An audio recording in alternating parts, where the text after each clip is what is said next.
Selamat malam saudaraku. Renungan firman Tuhan pada malam hari ini terdapat di dalam Matius pasal yang kedua ayat 1 sampai ayat yang ke-12. Dalam beberapa hari ke depan saya akan mengajak kita untuk merenungkan kebenaran firman Tuhan tentang beberapa respon orang terhadap kelahiran Tuhan Yesus. Pada malam hari ini kita akan mulai dari orang-orang Majus. Siapa orang Majus yang disebutkan di dalam bagian ini?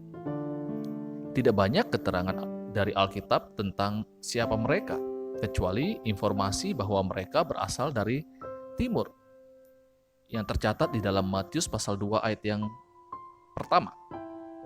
Oleh sebab itu saya tidak akan membawa kita untuk mencari tahu siapa mereka, dari mana mereka berasal, dan berapa jumlah mereka.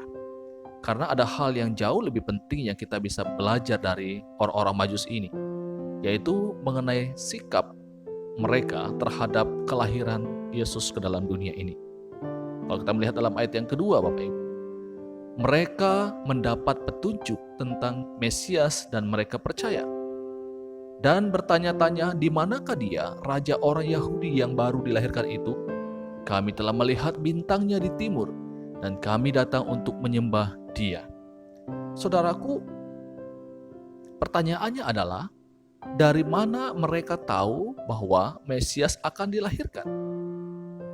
Ada penafsir Alkitab yang mengatakan bahwa pada masa lalu ketika orang Israel dibuang ke Babilonia, seperti Daniel, Sadrak, Mesak, dan Abednego, waktu mereka dibuang ke Babilonia, Daniel dan kawan-kawannya itu diangkat menjadi kepala dari orang-orang Majus dalam kerajaan Babilonia.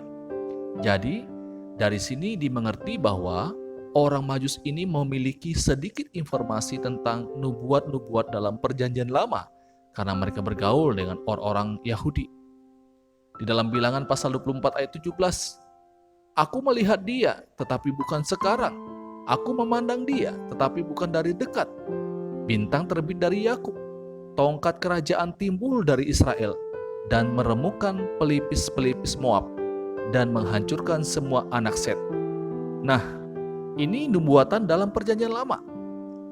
Bagi orang yang suka dengan perbintangan seperti orang Majus ini, ayat tersebut berbicara kepada mereka, sehingga sangat-sangat mungkin orang-orang Majus ini menyelidiki kitab suci tentang nubuatan akan lahir seorang raja Israel. Mereka juga melihat petunjuk dari tanda-tanda alam melalui bintang.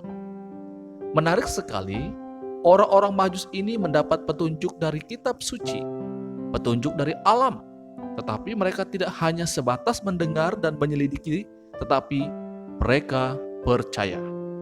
Saudaraku, ada begitu banyak petunjuk-petunjuk yang Tuhan berikan di sekitar kita untuk melihat akan kebaikan dan pemeliharaan Allah dalam hidup kita. Misalkan, cuaca, hujan yang turun, matahari, bulan, dan bintang. Ini melambangkan kesetiaan Tuhan. Setelah hujan, muncul pelangi. Ini mengingatkan kita akan perjanjian Allah dengan Nuh. Bagaimana kita disembuhkan dan lain sebagainya. Ada begitu banyak petunjuk yang mengarahkan kita kepada Allah. Tetapi pertanyaannya, apakah kita percaya bahwa semuanya itu adalah pekerjaan Allah?